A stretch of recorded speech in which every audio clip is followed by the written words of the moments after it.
Hello students, I am Shivendra Goswami. तो आज के इस लेक्चर में हम कार्टन्स मेथड पर बेस्ड कुछ और क्वेश्चंस को सॉल्व करेंगे। प्रीवियस वीडियो में हमने एक क्वेश्चन को सॉल्व किया था जिसमें h की वैल्यू जो आई थी वो फ्रैक्शन फॉर्म में आई थी। तो वहां पर हमने उस फ्रैक्शन फॉर्म को हटाने के लिए अपनी इक्वेशन को ट्रांसफॉर्म किया था h को इंटीजर फॉर्म में लाने के लिए, और फिर उसके बाद हमने सिंथेटिक डिवीजन को यूज करके इक्वेशन में से सेकंड टर्म को रिमूव किया। तो इस लेक्चर में हम एक क्वेश्चन को लेंगे और उस क्वेश्चन में भी जो h की वैल्यू होगी वो फ्रैक्शन फॉर्म में आएगी, और h की वैल्यू फ्रैक्शन फॉर्म में आने के बाद हम उस क्वेश्चन को दो तरीके से कर पाएंगे। पहला तो ये कि हम उसी h की वैल्यू से सीधा सिंथेटिक डिवीजन को यूज करके रूट्स को फाइंड आउट करेंगे, और दूसरा तरीका ये है कि हम अपनी इक्वेशन को ट्रांसफॉर्म करेंगे ताकि जो h की वैल्यू है वो फ्रैक्शन फ्री हो जाए। चलिए देखते हैं इसको। तो क्वेश्चन हमको गिवन है 2x³ plus 3x² plus 3x+1 is equal to 0। तो यहाँ पर हम देख रहे हैं कि जो सेकंड टर्म है इस इक्वेशन में प्रेजेंट है, और कार्डन्स मेथड की जो स्टैंडर्ड फॉर्म होती है उसमें हमको चाहिए कि सेकंड टर्म प्रेजेंट ना हो। तो उसके लिए हम एक h की वैल्यू यूज करते हैं जिससे हम अपनी ओरिजिनल इक्वेशन को डिमिनिश करेंगे। तो वो h की वैल्यू क्या होती है? h is equal to minus a1 upon n times a0, जहां पर a0 a1 a2 और a3 इस इक्वेशन के कोफिशिएंट्स हैं, और n जो है वो इस इक्वेशन की डिग्री है। तो ये क्या आ जाएगा यहाँ से? -3 अपॉन n क्या है? n जो है डिग्री है क्वेश्चन की, 3 आ जाएगा, और a0 कितना है? a0 है 2। 3 से 3 कैंसिल होने के बाद ये आ जाएगा माइनस का 1/2। तो यहाँ से हम देख रहे हैं कि जो हमारी h की वैल्यू आई है वो फ्रैक्शन फॉर्म में आई है। तो यहाँ से आगे इस क्वेश्चन को सॉल्व करने के लिए दो तरीके हैं हमारे पास। पहला सिंथेटिक डिवीजन। तो चलिए पहले इसको सिंथेटिक डिवीजन से करते हैं। फर्स्ट मेथड क्या है? Using synthetic division. तो सिंथेटिक डिवीजन करने के लिए हम इस h की वैल्यू से अपनी ओरिजिनल इक्वेशन को डिमिनिश कर देंगे, और एक ऐसी इक्वेशन हम निकालेंगे जिस इक्वेशन के रूट्स ओरिजिनल इक्वेशन के कंपैरिजन में कितने कम होंगे? माइनस का 1/2 लेस होंगे। तो सबसे पहले हम ओरिजिनल इक्वेशन के कोफिशिएंट्स को लिख लेते हैं, 2 3 3 एंड 1, और हम इसको डिवाइड करने वाले हैं -1/2 से। तो कैसे करते हैं सिंथेटिक डिवीजन को? सबसे पहला जो टर्म होता है वो एज इट इज नीचे लिखते हैं 2, और फिर इस -1/2 के मल्टीप्लाई कराते हैं 2 में, तो ये आ जाएगा यहाँ से -1। फिर इन दोनों टर्म्स को ऐड कराएंगे तो ये आ जाएगा 2। फिर से 2 की मल्टीप्लाई -1/2 में, तो ये आ जाएगा माइनस का 1, और फिर इन दोनों टर्म्स को ऐड कराएंगे तो ये आ जाएगा 2, एंड देन अगेन -1/2 की मल्टीप्लाई 2 में कराएंगे तो ये आ जाएगा माइनस का 1, और ये आ जाएगा 0। ठीक है, फिर से वही करेंगे, 2 एज इट इज नीचे आ जाएगा, 2 की मल्टीप्लाई -1/2 में कराएंगे तो आ जाएगा माइनस का 1, इन दोनों को ऐड कराएंगे तो ये आ जाएगा 1। फिर 1 की मल्टीप्लाई -1/2 में कराएंगे तो ये आ जाएगा माइनस का 1/2, और इन दोनों टर्म्स को ऐड कराएंगे तो आ जाएगा हमारे पास 3/2। फिर से करेंगे इसको, 2 एज इट इज नीचे, और यहाँ से इसकी मल्टीप्लाई करेंगे तो -1, और ये 0 हो जाएगा, और ये 2 एज इट इज। तो ये जो टर्म आया ये a0 है, ये a1 है, ये a2 और ये a3। तो अब हम उस इक्वेशन को लिखेंगे जिस इक्वेशन के रूट्स ओरिजिनल इक्वेशन से -1/2 लेस होंगे। The equation diminished by h is a0 y³ plus a1 y² plus a2 y plus a3 is equal to 0। तो यहाँ से हम a0 a1 a2 और a3 की वैल्यू यहाँ पुट कर देंगे, तो क्या आ जाएगा हमारे पास? 2y³ a1 की वैल्यू 0 है तो ये नहीं लिखेंगे इसको, a2 की वैल्यू 3/2 है तो 3/2y, और प्लस a3 की वैल्यू भी 0 है तो यहाँ से 0 आ जाएगा। और यहाँ पर जो y की वैल्यू है वो x की वैल्यू से कितनी लेस है? माइनस का 1/2 लेस है। तो इसका मतलब जो y है वो कितना आ जाएगा यहाँ से? x plus 1/2। ठीक है, इसको हम अभी आगे यूज करेंगे। इसको थोड़ा और सिंप्लीफाई करके लिखते हैं तो आ जाएगा हमारे पास 2, और यहाँ से आ जाएगा 4y³ plus 3y is equal to 0, और ये आ जाएगा 4y³ plus 3y is equal to 0, ये 0 हो जाएगा। यहाँ से हम देख रहे हैं कि y कॉमन है तो y को कॉमन ले लेते हैं, 4y² और प्लस में 3 बचेगा यहाँ पे। तो ये जो इक्वेशन आई, इस इक्वेशन में जो कांस्टेंट टर्म है वो 0 है, जिसकी वजह से ये क्वेश्चन बहुत ही आसान हो गया है। अगर यहाँ पर कांस्टेंट टर्म भी प्रेजेंट होती तो हम इसके रूट्स इजीली नहीं निकाल पाते, बट यहाँ पर कांस्टेंट टर्म 0 होने की वजह से हमें दिख रहा है कि एक रूट तो 0 बन ही जाएगा, y इज इक्वल टू 0 एक रूट है। ठीक है, और दूसरा रूट क्या आ जाएगा यहाँ से? y² is equal to minus का 3/4, तो इसका मतलब y की वैल्यू कितनी आ जाएगी?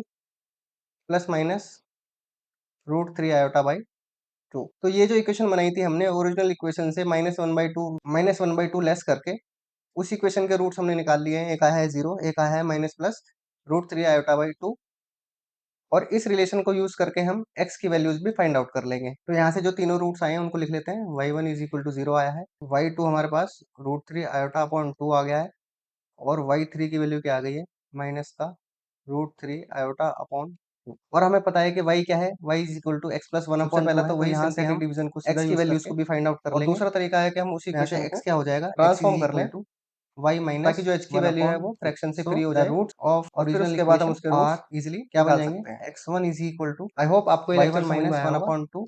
Thank you for watching. आ जाएगा यहाँ से y1 है 0, तो 0 माइनस 1/2, एक रूट आ गया हमारे पास माइनस का 1/x2 निकालेंगे। x2 is equal to y2 minus 1/2, और y2 की वैल्यू कितनी है, √3 आयोटा अपॉन 2 माइनस का 1/2। ठीक है, और सिमिलरली x3 को भी निकाल लेंगे हम, y3 माइनस 1/2, ये आ जाएगा माइनस का √3 आयोटा अपॉन और माइनस का 1/। तो इस तरीके से हमने जो गिवन क्यूबिक इक्वेशन थी उसके तीनों रूट्स को हमने फाइंड आउट कर लिया, और जो रूट्स निकल के आए हैं वो है माइनस का 1/2, √3 आयोटा बाई 2 माइनस का 1/2, और माइनस का √3 आयोटा बाई 2 माइनस का 1/2। ठीक है, तो अभी तो हमने इस क्वेश्चन को सिंथेटिक डिवीजन का यूज करके किया है। अब हम इसी क्वेश्चन को ट्रांसफॉर्म करेंगे, जिसमें हम h की वैल्यू को फ्रैक्शन से फ्री करेंगे, और उसके बाद हम सिंथेटिक डिवीजन को परफॉर्म करेंगे। चलिए इसको ट्रांसफॉर्म वाले मेथड से भी देखते हैं, बाय ट्रांसफॉर्मिंग द इक्वेशन। तो जो गिवन इक्वेशन थी वो थी हमारे पास 2x³ plus 3x² plus 3x plus 1 is equal to 0, जहां पर हमने h की वैल्यू निकाली थी minus a1 upon n times a0 करके, जो कि आई थी माइनस का 3/3 इंटू 2, जो कि आई थी माइनस का 1/2। ठीक है, तो अब हम क्या करेंगे, हमें दिख रहा है कि 2 फ्रैक्शन में है, तो हम इस इक्वेशन को 2 टाइम्स ट्रांसफॉर्म करेंगे, यानी कि एक ऐसी इक्वेशन को बनाएंगे जिस इक्वेशन के रूट्स इस इक्वेशन के कंपैरिजन में 2 टाइम्स होंगे। ठीक है, to remove the fraction form we transform given equation 2 times. किस तरीके से करेंगे, 2 की इंक्रीजिंग पावर्स को हम अपनी ओरिजिनल इक्वेशन में मल्टीप्लाई कराएंगे। तो सबसे पहले 2 को हम मल्टीप्लाई कराएंगे 2y³ में, वेरिएबल को चेंज कर लेते हैं यहाँ पे। 2 1 को मल्टीप्लाई कराएंगे हम 3y² में, और फिर 2 को मल्टीप्लाई कराएंगे हम 3y में, और फिर 2 को मल्टीप्लाई कराएंगे हम 1 में, इज इक्वल टू 0। इसको सिंप्लीफाई करके लिखेंगे तो आ जाएगा हमारे पास 2y³ plus 6y² plus 12y और प्लस 8 इज इक्वल टू 0। तो फिर से h की वैल्यू को फाइंड आउट करेंगे। Now h is equal to क्या आएगा यहाँ से, minus a1 upon n times a0। तो a1 की वैल्यू कितनी है, 6 है, और n की वैल्यू 3 है, और a0 की वैल्यू 2 है, तो ये आ जाएगा यहाँ से माइनस का 1। तो यहाँ से हम देख रहे हैं कि जो h की वैल्यू है वो अब फ्रैक्शन फ्री हो चुकी है। तो अब हम इस h की वैल्यू से सिंथेटिक डिवीजन को यूज करके इस सेकंड टर्म को रिमूव करेंगे। इस सेकंड टर्म 3x² को भी तो हमें रिमूव करना है ना, कार्डन्स मेथड को यूज करने के लिए।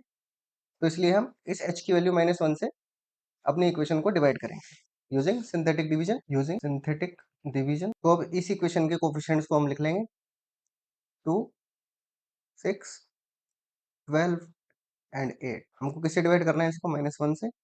तो first term as it is आ जाएगा, इन दोनों की मल्टीप्लाई कराएंगे माइनस का 2, इन दोनों को ऐड कराएंगे तो 4, फिर इन दोनों की मल्टीप्लाई माइनस का 4, ये आ जाएगा 8, और इसकी मल्टीप्लाई करेंगे तो माइनस का 8, और ये आ जाएगा 0। फिर से वही ये 2 आ जाएगा, इन दोनों की मल्टीप्लाई करेंगे माइनस का 2, ऐड कराएंगे तो 2, मल्टीप्लाई करेंगे तो आ जाएगा माइनस का 2, इन दोनों को ऐड कराएंगे तो 6। फिर से वही करेंगे 2 एज इट इज, -1 की मल्टीप्लाई 2 में कराएंगे तो माइनस का 2, इन दोनों को ऐड कराएंगे तो 0, और ये एज इट इज 2 आ जाएगा।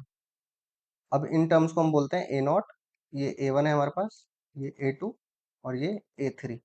तो जो डिमिनिश्ड इक्वेशन आई वो क्या आएगी, so the equation diminished by h is equal to minus का 1 क्या आएगी, a0z³ plus a1z² plus a2z plus a3 is equal to 0। तो यहाँ से ये आ जाएगा 2z³ प्लस a1 की वैल्यू 0 है, तो यहाँ से आ जाएगा 6z, और प्लस a3 क्या है, 0 है, तो ये 0 हो जाएगा। तो यहाँ से जो इक्वेशन बनी वो क्या बनी, 2z³ plus 6z is equal to 0। तो यहाँ से हम देख रहे हैं कि 2z को कॉमन ले सकते हैं हम, तो आ जाएगा z² plus 3 is equal to 0।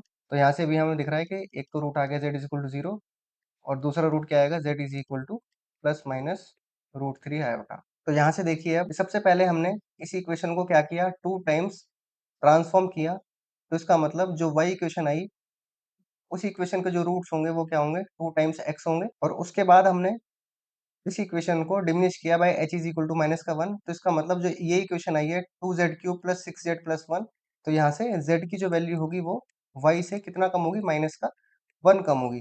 तो यानी कि z क्या होगा, y माइनस माइनस का 1। तो यहाँ से क्या आ जाएगा, z is equal to y plus 1। ठीक है, और y की वैल्यू कितनी है यहाँ से 2x, तो इसको भी यहाँ रख देते हैं। तो आ जाएगा y is equal to 2x plus 1। तो यहाँ से z और x के बीच में जो रिलेशन है वो हमने फाइंड आउट कर लिया है। z की वैल्यूज हम ऑलरेडी निकाल चुके हैं, तो यहाँ से हम x की वैल्यूज को भी इजीली फाइंड आउट कर लेंगे। Now z is equal to क्या है, 2x प्लस 1 है। तो इसका मतलब x की वैल्यू क्या हो जाएगी यहाँ से, z माइनस 1 बाई। तो चलिए अब जो हमें क्वेश्चन गिवन था उसके रूट्स निकालते हैं। The roots of the given equation are, क्या हो जाएगा, x1 is equal to z1 minus 1 upon 2। z1 की वैल्यू 0 है तो 0 माइनस 1 अपॉन 2। तो यानी कि पहला रूट आ गया हमारे पास माइनस का 1 अपॉन 2। इसी तरीके से x2 भी निकाल लेंगे, z2 माइनस 1 अपॉन 2। यह आ जाएगा रूट 3 आयोटा माइनस का 1 अपॉन में 2। और x3 क्या आ जाएगा यहाँ से, z3 माइनस का 1 अपॉन 2। और यहाँ से जो z की तीसरी वैल्यू वो कौन है, माइनस का रूट 3 आयोटा माइनस का 1 अपॉन 2। तो यहाँ से भी जो x1, x2, x3 की वैल्यूज हैं वो भी हमने फाइंड आउट कर ली हैं। तो इस क्वेश्चन की हेल्प से हमने देखा कि अगर हमारी h की वैल्यू फ्रैक्शन फॉर्म में आती है तो हम उसको दो तरीके से कर सकते हैं।